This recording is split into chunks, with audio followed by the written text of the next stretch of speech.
Саламатсызбы? Мен сиздерден кеңеш алайын дедим. 28 жаштамын, үй бүлөлүүмүн. 2 кыздын атасымын. Айылда турабыз. Мындан 4 жыл мурун Кытайдан бизнес багытында билим алып келгем. Жубайым менен ошол жерден таанышкам. Кийин Кыргызстанга келип баш коштук.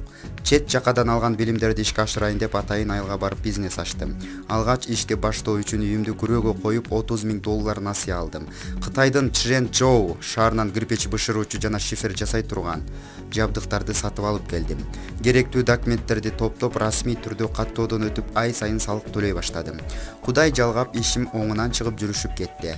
Ошондо Баленин бары башталды. Кайдан жайдан акимияттан, сан көзөмөлдөн, өзгөчө кырдаалдар министрлигинен, архитектурадан, салыктан, прокуратурадан кишилер келип себепсиз айыптарды коюп текшерүүлөрдү жүргүзүп коркутушту. Мени мыйзамды билбейт деп ойлошту. Айтор ишиңди жаап коебуз деп акча дуулашты.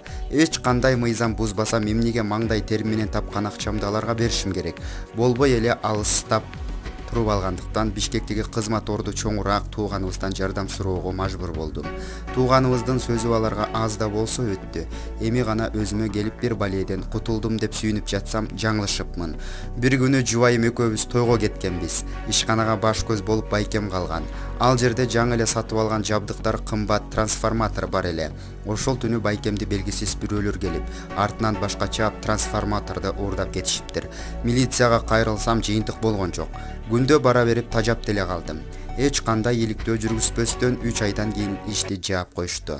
Аңгектен качсаң дөңгөгө кабыласың дегендей. Эми каралар чөйрөсүнөн кишилер келип коркута баштады. Көчүп кетесиң же биздин мыйзам боюнча жашайсың. Эгерде милицияга кайрылсаң, түндө келип үй бүлөңдү өлтүрүп көмүп кетебиз. Силерди эч ким деле издебейт дешти. Мен азыр эмне кылышымды билбей турам. Акыйкат издеп укук коргоо органдарына барган менен пайда жок экенин түшүндүм. Сиздердин долбоордон ишкерлердин берген маектерин окуп калам. Балким алардын башынан дагы ушундай окуялар өткөндүр. Кантип бул көйгөйдөн арылсам болот? Алардан мага кеңеш алып бериңиздерчи. Булак, билесиңби?